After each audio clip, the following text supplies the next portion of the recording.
ಈ ಬಾರಿ ನಾವು 75ನೇ ಸ್ವಾತಂತ್ರ್ಯೋತ್ಸವದ ಅಮೃತೋತ್ಸವ ಕಾರ್ಯಕ್ರಮದ ಈ ಒಂದು ಶುಭ ದಿನದಲ್ಲಿ ನಾವೆಲ್ಲ ಇದ್ದೇವೆ. ಎಲ್ಲರಿಗೂ ಹಾರ್ದಿಕ ಶುಭಾಶಯಗಳನ್ನು ಕೋರುತ್ತಾ, ಸ್ವಾತಂತ್ರ್ಯದ ವಿಚಾರದಲ್ಲಿ ನಮ್ಮ ಅಧ್ಯಕ್ಷರು ಅಬ್ದುಲ್ ರೆಹಮಾನ್ ರವರು ಕೆಲವು ವಿಚಾರಗಳನ್ನು ಮಂಡಿಸಿದರು. ಸ್ವಾತಂತ್ರ್ಯ ಎಂಬುದು ನಮ್ಮ ಹಿರಿಯರ ಒಂದು ಕನಸಿತ್ತು. ಈ ದೇಶದಲ್ಲಿ ಬ್ರಿಟಿಷರು ಅದಕ್ಕಿಂತ ಮುಂಚೆ ಹಲವಾರು ರಾಜರುಗಳು ಈ ದೇಶವನ್ನು ಆಕ್ರಮಿಸಿ ಇಲ್ಲಿ ಈ ದೇಶವನ್ನು ಆಳ್ತಾ ಇದ್ರು.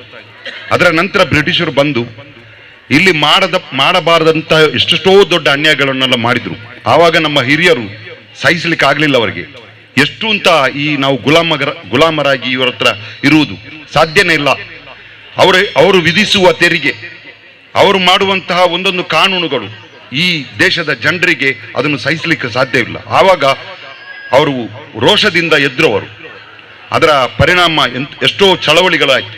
ಆ ಚಳವಳಿಗಳ ನಂತರ ಒಂದು ನ್ಯಾಯಬದ್ಧವಾಗಿ ನಮಗೆ ಏನು ಸ್ವಾತಂತ್ರ್ಯ ಇಲ್ಲಿ ಸಿಗಬೇಕಿತ್ತೋ ಆ ಸ್ವಾತಂತ್ರ್ಯ ಈಗ ಸಿಕ್ಕಿದೆ. ನಾವೆಲ್ಲ ಇಲ್ಲಿ ಈ ಭಾರತ ದೇಶದ ಪ್ರಜೆಗಳಾಗಿ ಈ ದೇಶದ ಕಾನೂನಿಗೆ, ಈ ದೇಶದ ಸಂವಿಧಾನಕ್ಕೆ ಬೆಲೆ ಕೊಟ್ಟು ನಾವು ಇಲ್ಲಿ ಜೀವಿಸ್ತಾ ಇದ್ದೇವೆ. ಇದರಲ್ಲಿ ಪ್ರಥಮವಾಗಿ ನಮಗೆ ಬೇಕಾಗಿರುವುದು, ಈ ದೇಶದಲ್ಲಿ ಬದುಕುವಾಗ ಯಾರು ಕೂಡ ಭಯದಿಂದ ಇರಬಾರ್ದು.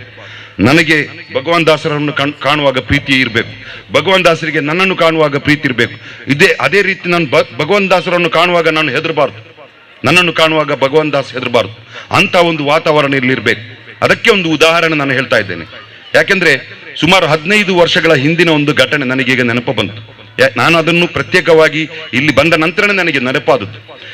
ಸನ್ಮಾನ್ಯ ಭಗವಾನ್ ದಾಸ್ ಈಗ ನಮ್ಮ ಒಟ್ಟಿಗಿದ್ದಾರೆ. ಈ ತೊಕ್ಕೋಟು ಪ್ರದೇಶದಲ್ಲಿ ನಾನು ಶಾಲೆಗೆ ಹೋಗುವಾಗ ನಾನು ನೋಡ್ತಾ ಇದ್ದೇನೆ, ಏನಾದರೂ ಇಲ್ಲಿ ಹೆಚ್ಚು ಕಮ್ಮಿ ಆದರೆ, ತೊಕ್ಕೋಟಲ್ಲಿ ಹೆಚ್ಚು ಕಮ್ಮಿ ಆದರೆ ಪ್ರತಿಯೊಬ್ಬರಿಗಾದ್ರು ಮುಸಲ್ಮಾನರಾಗ್ಲಿ ಯಾರಿಗೆ ಬೇಕಾದ್ರೆ ಸಡನ್ ನೆನಪಾಗುವುದು ಭಗವಾನ್ ದಾಸ್. ಯಾಕೆಂದ್ರೆ ಸರ್ವರಿಗೂ ಆಪತ್ ಬಾಂಧವನಾಗಿ, ಸರ್ವರಿಗೂ ಸಹಾಯಕನಾಗಿ ಇರುವಂತಹ ಒಂದು ವ್ಯಕ್ತಿತ್ವ ಅವರು. ಈ ತನಕ ಈಗ ನಾವು ಮುಸಲ್ಮಾನರಲ್ಲೇ ಜಾಸ್ತಿ ಅವರು ಬೆರೆಯುವಂಥವ್ರು. ಪ್ರತಿಯೊಬ್ಬನ ವಿಚಾರ ಅವರಿಗೆ ಗೊತ್ತಿದೆ. ಇವರ ಒಂದು ದೊಡ್ಡ ಒಂದು ಕೊಡುಗೆ ನಮ್ಮ ಸಮುದಾಯಕ್ಕೆ 15 ವರ್ಷಗಳ ಹಿಂದೆ ಒಂದು ಆಗಿದೆ. ತೊಕ್ಕೋಟಲ್ಲಿ ನಾನಾಗ ಇಲ್ಲಿ ಹಳೆಕಳ ಫ್ರೆಂಡ್ ಸರ್ಕಲ್ನ ಅಧ್ಯಕ್ಷನಾಗಿದ್ದೆ. ಒಂದು ಗಲಾಟೆ, ಮಾರಿಪಳ್ಳದಿಂದ ಒಂದು ಬಸ್ ಬರ್ತಾ ಇದೆ. ಅದರಲ್ಲಿ ನಮ್ಮ ಸ್ವಾಮಿಗಳೆಲ್ಲ ಇದ್ರು. ಆ ಚಿಕ್ಕಮಗಳೂರಿಗೆ ಹೋಗಿ ಬರುವಾಗ ಅಲ್ಲಿ ಮಾರಿಪಳ್ಳದಲ್ಲಿ ಯಾರು ಕೆಲವು ಕಿಡಿಗಡಿಗಳು ಆ ಬಸ್ಸಿನ ಒಳಗೆ ನುಗ್ಗಿ ಅವರಿಗೆಲ್ಲ ಹೊಡೆದ್ರು.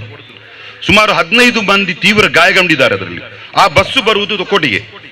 ಸುಮಾರು 12-12.25 ಗಂಟೆ ನಾನು ಭಗವಾನ್ ದಾಸ್ ಮತ್ತೆ ನಮ್ಮ ಚಂದ್ರಾಸು ಚಿಲ್, ಸಾಗರ್ ಇಸ್ಮಾಯಿಲ್, ಅದೇ ರೀತಿ ನಮ್ಮ ಜಮಾತೆ ಇಸ್ಲಾಂ ಅಬ್ದುಲ್ ಕರೀಂ, ಹೀಗೆ ಕೆಲವರೆಲ್ಲ ನಾವು ಅಲ್ಲಿ ತೊಕ್ಕೋಟೆ ಈಗ ಏನು ಹಳೆ ಸೂಪರ್ ಬಜಾರ್ ಇದೆ ಅಲ್ಲ, ಅಲ್ಲಿದ್ದೆವು ನಾವು. ಆ ಬಸ್ ಬರ್ತಾ ಇದೆ. ಇಲ್ಲಿ ಒಂದು ಭಯದ ವಾತಾವರಣ. ನಮಗೆ ಇಲ್ಲಿ ಭಗವಾನ್ ದಾಸರಿಗೆ ಒಂದು ಫೋನ್ ಬರ್ತದೆ, ಬಸ್ಸಿಗೆ ಬೇಕಾದಷ್ಟು ಜನ ಸೇರಿ ಅಲ್ಲಿ ಹೊಡೆದಿದ್ದಾರೆ, ಅದರಲ್ಲಿ 15 ಮಂದಿ ತೀವ್ರ ಗಾಯದ, ರಕ್ತ ಸೋರ್ತಾ ಇದೆ, ಏನ್ ಮಾಡುವುದು? ಅವಾಗ ಇವರೊಂದು ಮಾತು ಹೇಳ್ತಾರೆ, ಪರಿಸ್ಥಿತಿ ಕೈಮೀರಿ ಪೋಂಡ ಬಾರಿ ಬಂಗವ. ಆ ರಾತ್ರಿಯಲ್ಲಿ ಇವರೊಂದು ಮಾತು ಹೇಳಿದ್ದು ಈಗಲೂ ನನಗೆ ನೆನಪಿದೆ. ಅವರು ಬರುವುದು, ಅವರನ್ನು ಮನೆಗೆ ಮುಟ್ಟಿಸುವುದು ಕೆಲಸ ನನ್ನದು. ಯಾರು ಕೂಡ ಮಧ್ಯ ಪ್ರವೇಶ ಮಾಡಬೇಡಿ. ಅವರಿಗೆ ನಾನು ಏನು ಮನವರಿಕೆ ಮಾಡಬೇಕು ಅದನ್ನು ನಾನು ಮಾಡ್ತೇನೆ. ನೀವು ಯಾರು ಟೆನ್ಷನ್ ಮಾಡಬೇಡಿ. ಅವರನ್ನು ನಾನು ಚಂದದಲ್ಲಿ ಮನೆಗೆ ಮುಟ್ಟಿಸಿ ಈ ವಿಷಯ ಹೊರಗೆ ಹೋಗದಂತೆ ಕಾಪಾಡುವಂಥದ್ದು ಜವಾಬ್ದಾರಿ ನಿಮ್ಮ ಮೇಲಿದೆ, ನನ್ನ ಮೇಲಿದೆ. ಬಂದ್ರು, ಆ ಬಸ್ ಬಂತು. ಕಾಣುವಾಗ ಬೇಸರ ಆಯ್ತು. ಎಲ್ಲರ ಕೈಕಾಲೆಲ್ಲ ರಕ್ತ ಬಂತಾ ಇತ್ತು. ನಾವು ನಿಂತು ನೋಡ್ತಾ ಇದ್ದೆಲ್ಲ. ಇಲ್ಲಿ 5-6 ಗಾಡಿ ಇತ್ತು, ಸಾಗರ್ ಇಸ್ಮಾಯಿಲ್ ರವರ ಗಾಡಿ ಎಲ್ಲ ಇತ್ತು. ಒಂದು ಗಾಡಿಯಲ್ಲಿ ಇವರೇ ಡ್ರೈವಿಂಗ್ ಮಾಡ್ತಾ ಅವರನ್ನೆಲ್ಲ ಆ ಗಾಡಿಗೆ ಹತ್ತಿಸಿ ಅವರ ಮನೆಗೆ ಹೋಗಿ ಬೆಳಿಗ್ಗೆ ತನಕ ಅಂತ ಒಂದು ಘಟನೆ ಊರಿಗೆ ಯಾರಿಗೂ ಗೊತ್ತಾಗ್ಲಿಲ್ಲ. ಅಷ್ಟು ನಿಗೂಢವಾಗಿ ಸೈಲೆಂಟ್ ಆಗಿ ಅಂತ ಕೆಲಸ ಮಾಡಿದಂತ ಒಂದು ಕೀರ್ತಿ ಇದ್ರೆ ಅದು ನಮ್ಮ ಭಗವಾನ್ ದಾಸ್. ಯಾಕೆಂದ್ರೆ ಒಂದು ವೇಳೆ ಆ ವಿಚಾರ ಆ ದಿನ ಹೊರಗಡೆ ಬಂದಿದ್ರೆ ಇಲ್ಲಿ ಒಂದು ದೊಡ್ಡ ಒಂದು ಕೋಮುಗಲಭೆ ಆಗ್ತಿತ್ತು. ಆ ಕೋಮುಗಲಭೆಯನ್ನು ನಿಲ್ಲಿಸಿದ ಒಂದು ಕೀರ್ತಿ ಇದ್ರೆ ಅದು ನಮ್ಮ ಭಗವಾನ್ ದಾಸರಿಗೆ. ನಾನು ಹೇಳುವುದು, ಇಂಥವರ ಮಧ್ಯೆ ನಾವಿದ್ದೇವೆ, ಅದು ನಮ್ಗೆ ಹೆಮ್ಮೆ. ಈಗ ಸ್ವಾತಂತ್ರ್ಯದ ಅರ್ಥ ಬರುವುದು ಇಂಥ ವಿಚಾರಗಳಲ್ಲಿ. ಒಬ್ಬರಿಗೊಬ್ಬರು ಸಹಾಯ ಮಾಡುವುದು, ನಮ್ಮಿಂದಾಗಿ ಇನ್ನೊಬ್ಬರಿಗೆ ತೊಂದರೆ ಆಗದಂತೆ ಕಾಪಾಡಿಕೊಳ್ಳುವಂಥದ್ದು. ಈ ಊರಿನಲ್ಲಿ ಶಾಂತಿ ಸಾಮರಸ್ಯ ಕಾಪಾಡುವಂಥದ್ದು ಇದೇ ಸ್ವಾತಂತ್ರ್ಯ. ಅದಕ್ಕಿಂತ ದೊಡ್ಡ ಬೇರೆ ಏನಿಲ್ಲ. ಲಾಲ್ ಕಿಲಾದಲ್ಲಿ ಬಾವುಟ ಹಾರಿಸುವಂಥದ್ದು ಅದು ಸಂಪ್ರದಾಯ, ಅದು ಬೇರೆ.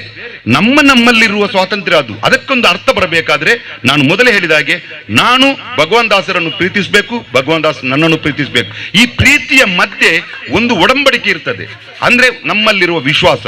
ಆ ವಿಶ್ವಾಸವನ್ನು ಯಾವುದೇ ಕಾರಣಕ್ಕೂ ನಾವು ಕಳ್ಕೊಳ್ಬಾರ್ದು. ಅದು ನೆಲೆನಿಲ್ಲಬೇಕು. ಶಾಶ್ವತವಾಗಿ ಭಗವಾನ್ ದಾಸರಂತಹ, ಸುನೀಲ್ರಂತಹ ಮೇಧಾವಿಗಳು ನಮ್ಮ ಜೊತೆಯಲ್ಲಿ ಇರುವಾಗ ನಾವು ಯಾರಿಗೂ ಭಯಪಡುವಂತಹ ಅಗತ್ಯ ಇಲ್ಲ.